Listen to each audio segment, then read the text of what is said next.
हम सब हिरण्यकश्यपु के वध की कहानी तो जानते हैं, लेकिन क्या भक्त प्रहलाद के पोते यानी असुर सम्राट महाबली की असली कहानी किसी को पता है? तो चलिए आज इसी पौराणिक कथा की परतों को खोलते हैं।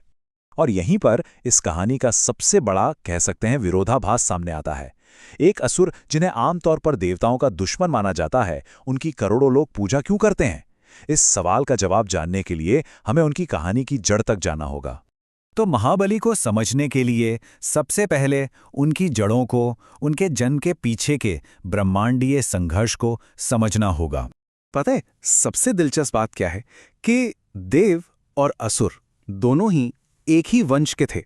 हाँ, ऋषि कश्यप की संतानें, लेकिन फिर भी वो दो बिल्कुल अलग धाराओं की तरह थे।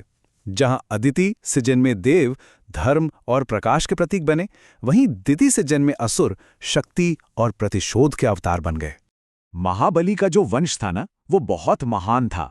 उनके परदादा थे हिरण्यकश्यपु, लेकिन दादा थे महान भक्त प्रहलाद, जिनकी विष्णु भक्ति ने तो पूरे असुर कुल की सोच ही बदल दी थी।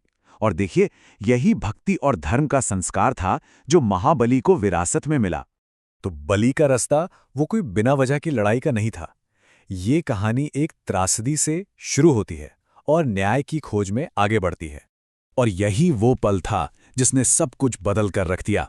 जब महाबली के पिता विरोचन तपस्या करके लौट रहे थे, तो देवों के राजा इंद्र एक साधु का वेश बनाकर आए और धोखे से, छल से उनका दिव्य मुकुट छीन लिया और फिर उनकी हत्या कर दी। जब पिता की मृत्यु की खबर युवा बलि तक पहुंची, तो उनके दिल में प्रतिशोध की आग जल उठी। उन्होंने यही प्रतिज्ञा ली और यहीं से उनके विजय अभियान की शुरुआत हुई। एक ऐसा अभियान जिसका मकसद सिर्फ बदला लेना नहीं, बल्कि न्याय को फिर से स्थापित करना भी था। इंद्र को हराने के बाद महाबली का राज शुरू हुआ, लेकिन ये किसी भी आम असुर शासन जैसा बिल्कुल नहीं था। लोग कहते हैं वो एक स्वर्ण युग था। महाबली ने स्वर्ग, पृथ्वी, पाताल तीनों लोकों पर जीत तो हासिल की, लेकिन उनका राज जुल्म पर नहीं, धर्म और न्याय पर टिका था। उनके राज में कहते हैं कोई दुखी नहीं था, सब सुखी और समृद्ध थे। ये कुछ गुण थे जो सम्राट महाबली को महाबली बनाते थे। उनकी दानशीलता, मतलब उसकी कोई सीमा ही नहीं थी, न्याय सबके लिए बराबर, और भक्ति अटूट। उन्हें लोग प्यार से किसानों का राजा भी कहते थे, क्योंकि उनके राज में कभी अकाल नहीं पड़ा। लेकिन जब कोई अपनी शक्ति के शिखर पर होता है ना, तभी उसकी सबसे बड़ी परीक्षा होती है।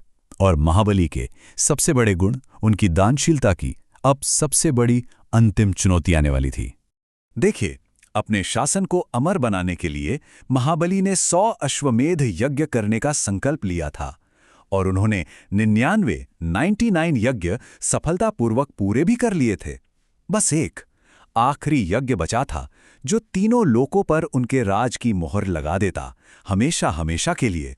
और ठीक उसी आखिरी यज्ञ के दौरान यज्ञशाला में एक छोटे से कद का, लेकिन जिसके चेहरे पर गजब का तेज था, एक ब्राह्मण बालक आया। नाम था वामन, और उनका आना इस पूरी कहानी का रुख मोड़ने वाला था। महाबली के जो गुरु थे शुक्राचार्य, उन्होंने उस बालक को देखते ही पहचान लिया। वो समझ गए कि ये कोई और नहीं, स्वयं भगवान विष्णु हैं। उन्होंने महाबली को रोका, उन्हें चेतावनी दी कि अगर तुमने इन्हें वचन दे दिया तो अपना सब कुछ खो बैठोगे। लेकिन महाबली का जवाब देखिए, ये उनके अटूट चरित्र को दिखाता है। उन्होंने कहा, जिन भगवान को पाने के लिए लोग इतनी कठोर तपस्या करते हैं, वो आज खुद चलकर मेरे दरवाजे पर एक याचक बनकर आए हैं। इससे बड़ा सौभाग्य क्या होगा? सब कुछ खोने का खतरा था, पर उन्होंने अपना वचन निभाने का फैसला किया। वामन ने मांगा भी तो क्या, बस 3 कदम जमीन। महाबली तो हंस पड़े और हाँ कर दी।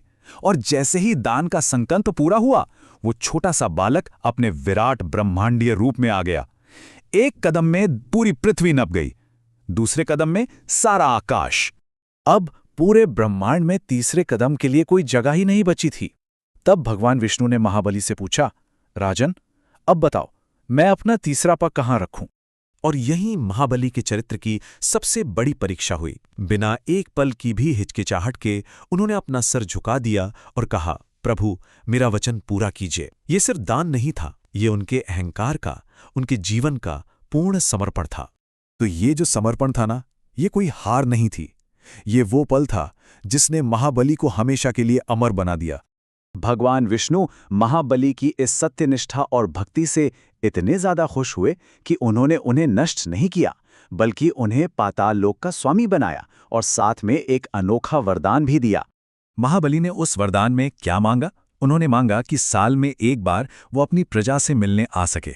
भगवान ने उनकी ये इच्छा पूरी की और वही दिन आज केरल में और दुनिया भर में ओणम के त्योहार के रूप में मनाया जाता है। ये माना जाता है कि राजा महाबली अपनी प्रजा का हालचाल देखने आते हैं।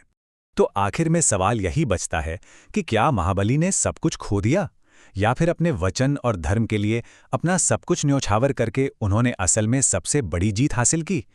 ये एक ऐसी कहानी है जो हमें त्याग, भक्ति और वचन के असली मतलब पर सोचने के लिए मजबूर कर देती है।